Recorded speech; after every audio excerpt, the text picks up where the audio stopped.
Agent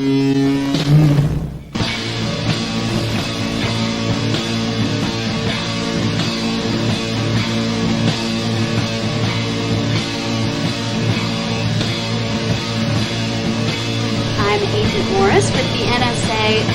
We have identified some very, very interesting anomalous type of aircraft. The traffic is quite luminous and is exhibiting some non-ballistic motion. Over. Move very rapidly at any speed or whether any direction it wanted to go. Why it could change and go to the right or the left or go crossways without hesitating a bit. What do you think it was? Well, if they call it a flying saucer, that's what it is.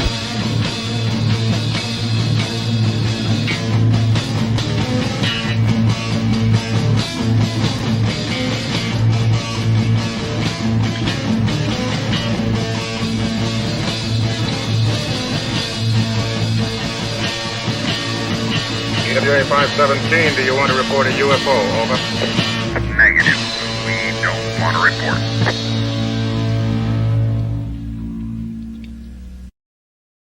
Look, it wasn't my worst Wednesday night.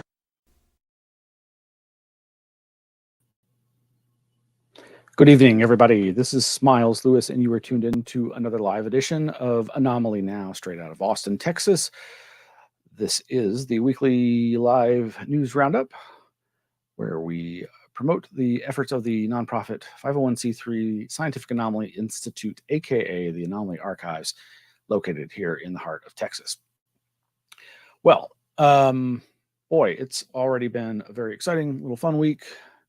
Yesterday, I got to see a long-time friend who I hadn't seen in a couple of years since running into him randomly at an airport as he was coming from the state I was going to. And that got me out to Ham Day. Ham Day. That's the HAAM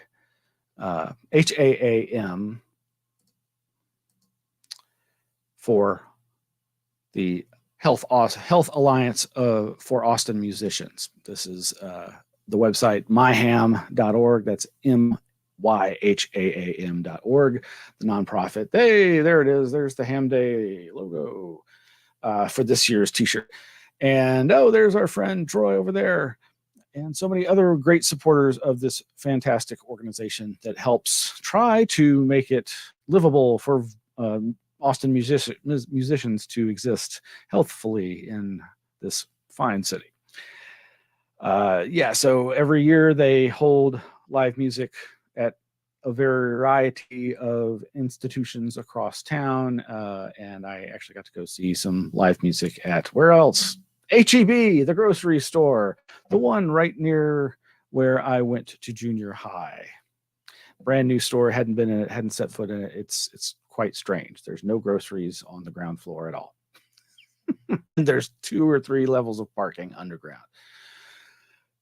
Anyway, yes, so the Anomaly Archives is, as I say, the 501c3 organization. You can find out more about us over at anomalyarchives.org, where we have links to all kinds of materials, including some of the information on our vast collections, our thousands and thousands and thousands of books, our thousands of magazines, and our paper and digital files. And there you'll find a link to flipboard.com, where we aggregate our news articles that we collect and talk about on this show and in our newsletters and elsewhere.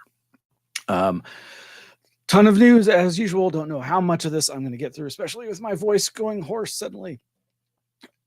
But this video here right at the top, if you like watching extreme, sorry folks, there's the tab. The tab for flipboard.com/@Anomaly Archives, which will take you to this link where you can see all these articles. Controversial shapeshifter tornado is most unique in history. Yuma. This is like a 3-year-old video. I'd never seen this before. I don't know that much about tornadoes, but I thought I knew that sure enough that they're it's anomalous if they do anything other than more or less a straight track of destruction. It's almost never known for them to loop back on themselves. But this video talks about a recent case a few years ago, I think, where this happened and how a live streamer may have helped save the lives of a family whose kids were trapped at home. And apparently, I think this same fellow may have witnessed the other case of a looping back tornado. Anyway, might be of interest to you. Not sure. Meanwhile, over at John Greenwald's The Black Vault, he's got a brand new video up from a couple of hours ago. It's a couple of hours long. I have not had the chance to look at it, but the title, David Grush and his DoD DOPSR review documents, of course, is potentially of interest. There was some significant news in this realm of the Grush stuff that honestly I totally spaced on, do not have ready tonight. But there's been a couple of interesting developments, it seems, in terms of the documentation about him. And in this case, I guess the things that he got cleared for talking about publicly, according to the DOPSR DOPSR process. Meanwhile, there's a ton of other links about the recent NASA report, some downer, sad news on a couple of fronts. And oh, wait, there's those mummies. Are those aliens? Are those mummies? Are they aliens? Oh, ridiculousness. And some other interesting links, including a preview of Encounters, the new, is it Steven Spielberg? I forget. The new Netflix series that's going to focus on UFOs. That looks pretty interesting. Check that video out. Neanderthal genes are linked to severe COVID risk. Boy, that's going to be interesting over at the Wall Street Journal. And this, I did not. There's this article from local news, kview.com, Texas Science and Natural History Museum sets grand opening date. I don't know if I actually opened this up, but I don't think I did. This museum is one of those near and dear to my heart. I grew up going on visits to this in elementary school. Everything about it, from the dinosaur bones to the little dioramas of past epochs, just fascinated me. Talk about Neanderthals. Well, there was, of course, old dioramas with ancient peoples performing survival activities, and everything about this, including the massive Quetzalcoatl's skeleton you can see hanging there. There's just so much cool stuff, and everything about the vibe of the place just really enthralled me and made me interested in science and the natural world. And this gem at the heart of the UT campus here in Austin, Texas, is gotten over $1 million of renovations done and sprucing up, and is now being rebranded as the Texas Science and Natural History Museum, which I'm really happy to see that something good is coming out of this. Hopefully, there was some danger that they were not going to make it. A lot of interesting tidbits of note here, and we go all the way back to last week, where there was this ridiculousness at the Mexican Congress, where poor old Ryan Graves was on the panel of people discussing the significance, importance, and seriousness of the UFO/UAP issue, only to be upstaged by the powdered sugar coated mummy alien candies, whatever. So what all has been going on since then? Well, there was this UAP report, and from NASA, and initially they didn't even tell us who the name of the director was. There was some kind of secrecy about that. They've since announced that. Here's a clip, though, from the Wall Street Journal covering this in video format, which, interestingly enough, features Ryan Graves throughout it, but you'll see some other familiar faces from what we were just talking about here. Industrial origins, and that should only be a hypothesis of last resort. The report also says that stigma around this topic has prevented a lot of data from being reported. The team concluded that NASA's involvement could help lend credibility to the issue and reduce stigma. The agency appointed a director of UAP research, a sign of its investment in the issue. They're extremely well respected. They have a great mind trust at NASA, and they can apply a lot of intellectual force to this problem. So I think them coming into the game should be, I'll say, a big win for transparency and for better understanding this issue. So, good for him. I don't know if that was shot before or after this the Mexican Congress debacle, but I'm kind of hoping this doesn't ruin his chances for credibility. He's working with Gary Nolan, whether you like that or not. That's what's going on, and he's pretty active in the scene. And I think generally trying to do a good thing, coming out of his having been seemingly at the heart of these military sightings that have become such a significant part of all this. Well, before we get to all of those news articles, I did also want to say this past weekend I had the pleasure of, after recently watching the Newkirks, Greg and Dana Newkirk of the Paranormal Museum, their new documentary, The Unbinding. I really enjoyed it. As with their other stuff, I find it entertaining. I think that they're interesting thinkers. I think they're doing good work. I think that they are far and away much, much better than most of the other paranormal people producing content out there. And I think they're really trying to do the right thing all the time, even as they make misstep after misstep. But they're human, and I don't think they have any nefarious intent. That said, this weekend, Sunday night, got to go to the Stateside Theater next to the Paramount downtown, and had never been in the State Theater, but had, of course, been into Paramount a few times in the past.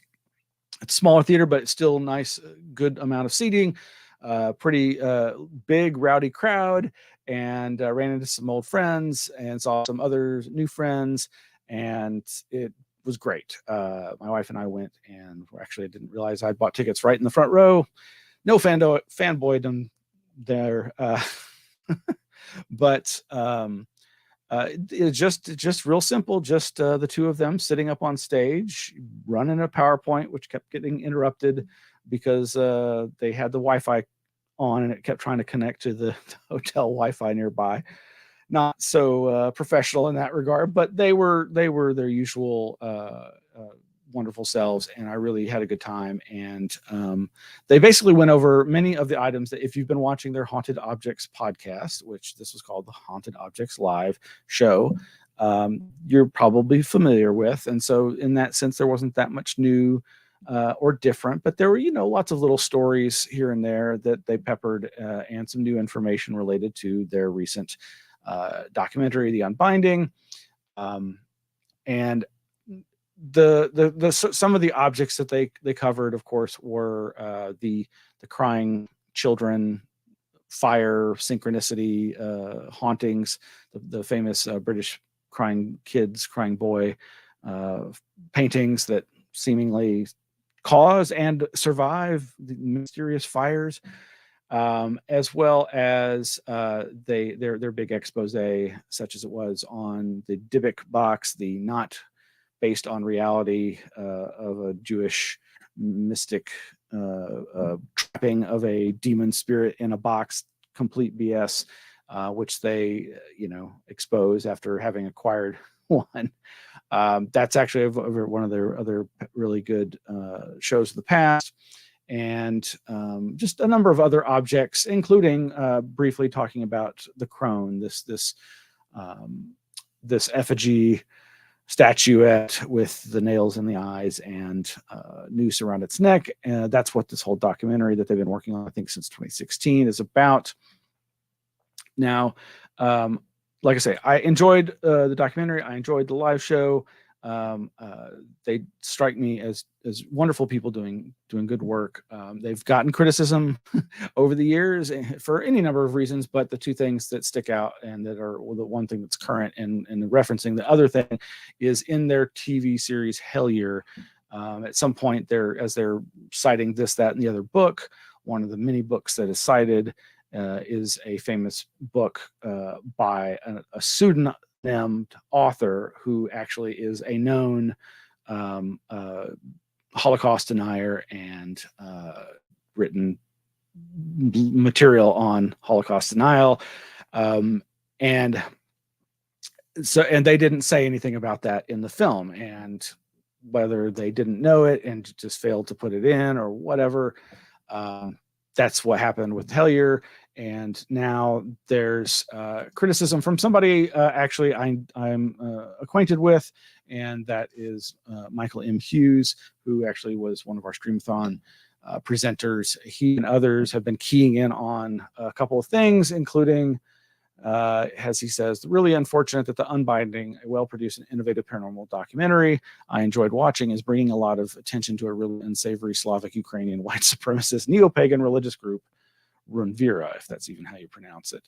I'm really confused by all this because it seems like it all centers around this like 15 seconds or less shot of this church that you see here, that apparently is the gateway to that local church and obviously doesn't represent the entire community there. Some people, I think, were criticizing them for suggesting, or criticizing others for suggesting that all these people in this church are racist or what have you. It just goes on and on, but there's like, it all seems to center on this one little piece of thing, and just lost opportunities for discussing this and warning people about it in the overall storytelling of the Unbinding documentary.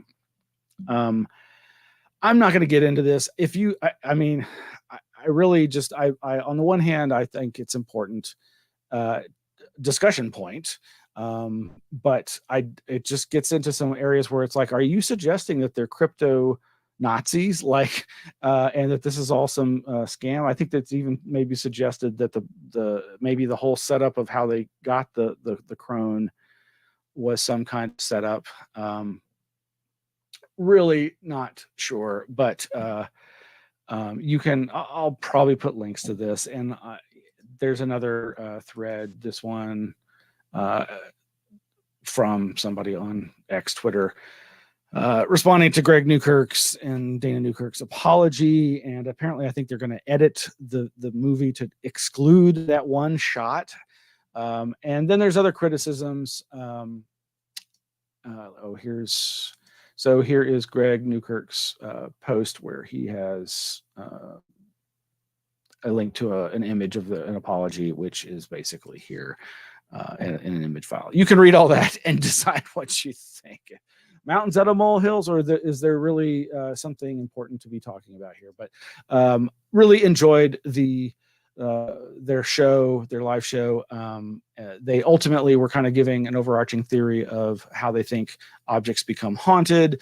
Again, they started with saying, we're not trying to convince you that our theory is correct, but they invoked everything from tulpas and creation of various esoteric egregores and thought creatures with ideas, the idea of investing intention in an object, and if enough attention is human consciousness is focused into an object, that it can effectively charge it with energy and haunt it.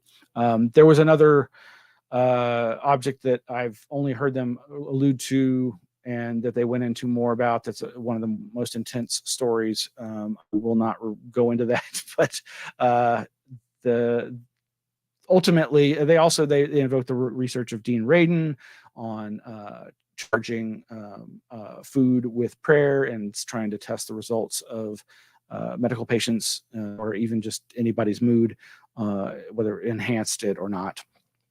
Double-blind experiments. And also the late Michael Persinger, who famously had all kinds of ideas about tectonic strain theory and its connections to UFOs and Fortean phenomena, and created what people have called the God helmet, that was a electromagnetic stimulation of parts of the brain in such a way that people would experience sense presence and sometimes levitation or out-of-body experiences, all kinds of seemingly paranormal experiences through this electromagnetic headgear.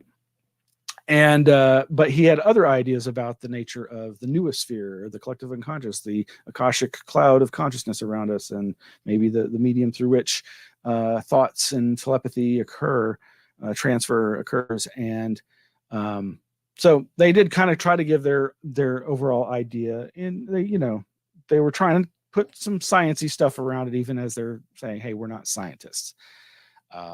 Ultimately, I think it's helpful to just think of them as entertainers and preservationists, and that's good enough for me.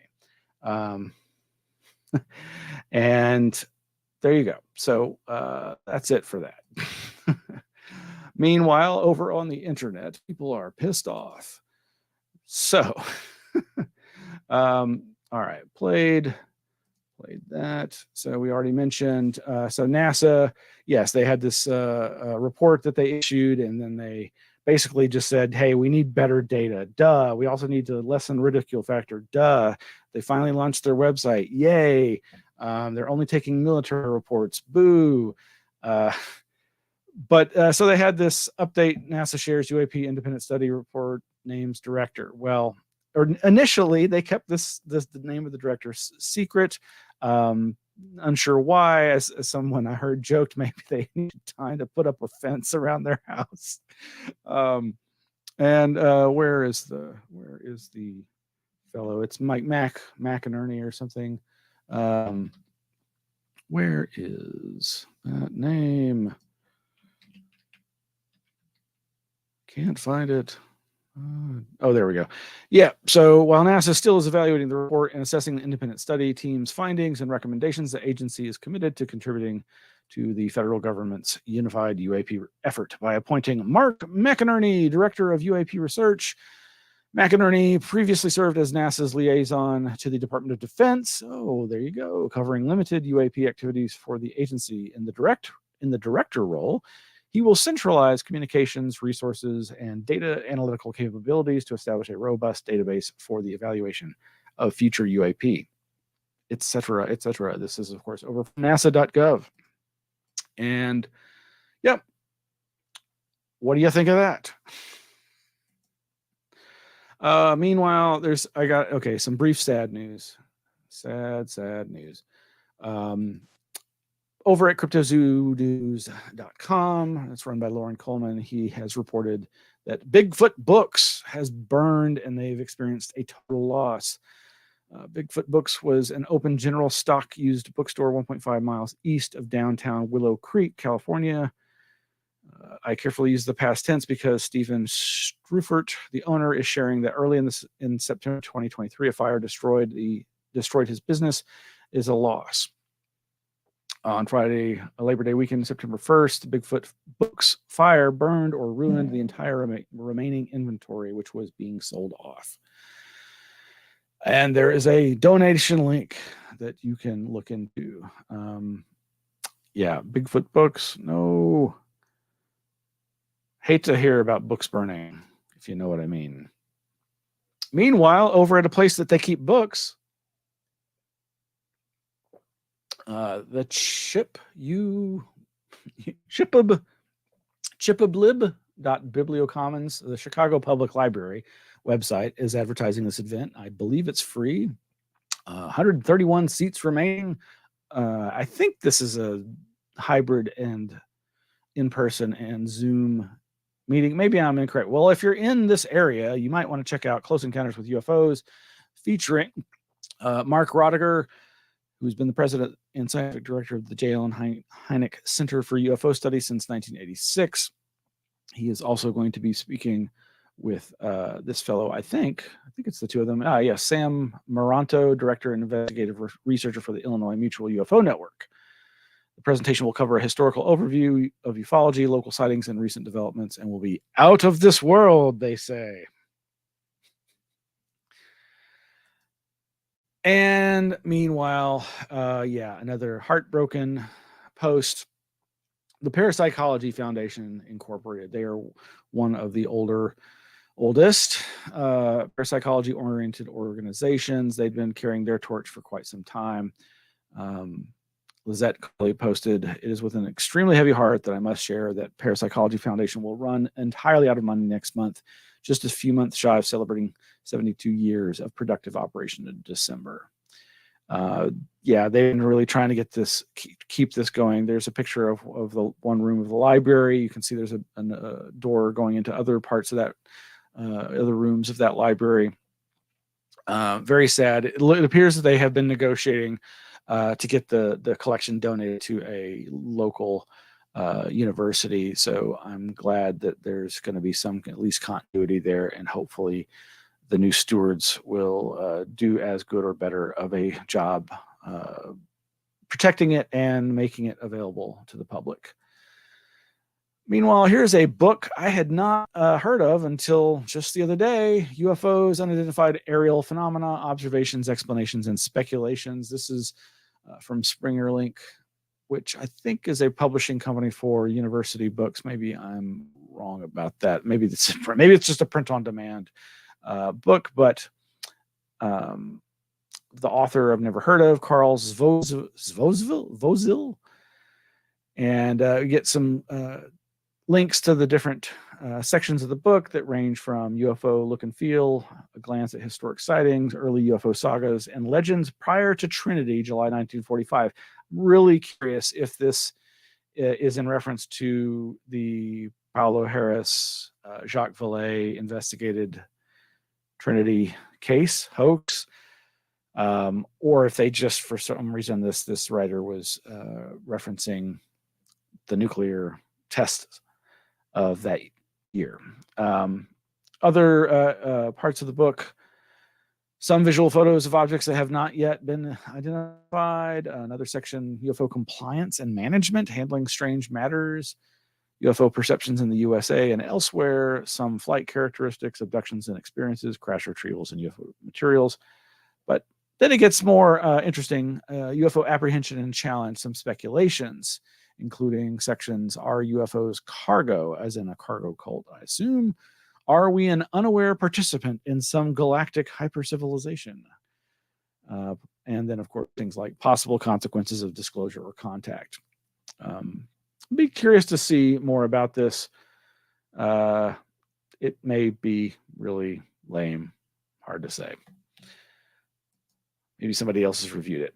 Meanwhile, last week, we reported on the recent news of one of the Secret Service from the JFK assassinations having come out with a new story. And sure enough, folks over at historycenter.org, Hidden History Center, this is, I believe, the organization that was founded to preserve John Judge's materials and was one of his efforts. And in their latest newsletter, which I can provide the link to this web version. Much has been made of the September 9th, 2023 simultaneous reports in the New York Times and Vanity Fair of the claims of a former Secret Service agent, Paul Landis, who was part of the security detail in Dallas, Texas, when President JFK was assassinated on yada yada. Like so many reports by such media that have covered up the truth of the assassination for 60 years, this one about the magic bullet is also a red herring. It encourages pseudo debates and confusion and is a rather dumb, limited hangout, which is a strategy used by intelligence agencies to dangle some truth in order to divert attention from core facts of a case they are desperate to conceal. With these particular articles, they are willing to suggest that maybe the Warren Commission's magic bullet claim is possibly incorrect. This is because so many people have long come to realize that that part of the propaganda story is absurd, so the cover-up artists are willing to suggest it might be wrong in order to continue debating meaningless matters based on false premises in order to solidify their core lies. I'll let you read the rest of that over at hiddenhistorycenter.org. I'm not sure what to make of it. Haven't really dived into that, and then don't consider myself a JFK assassination expert, though I worked with one on radio, which is to say my old friend and former co-host Mac White, who always had much to say about the nature of the JFK assassination, which he grew up more directly in the shadow of. Well, like I say, there's a ton of other news articles over at our Flipboard. Obviously, can't cover it all, but let's keep our hopes up for organizations like Parapsychology Foundation, who did find a home for their materials, and sad, maybe these Bigfoot burns, Bigfoot books store owners can get some help from folks. Meanwhile, we could use your help too over at Anomaly Archives. And hey, we're probably going to close the store in the near future. So if you want to get your merch on, you better go over there quick and get some of the merch, because it'll probably go away for a while. Well, that's going to do it for tonight. Hey, Russ, thanks for watching. And everybody, you can find repeats of the show at our YouTube channel. You can listen or watch. If you don't want to see the pictures or my face, you can listen to the audio version over at the website. And of course, that is anomalyarchives.org. And I say good night, everybody. Good night.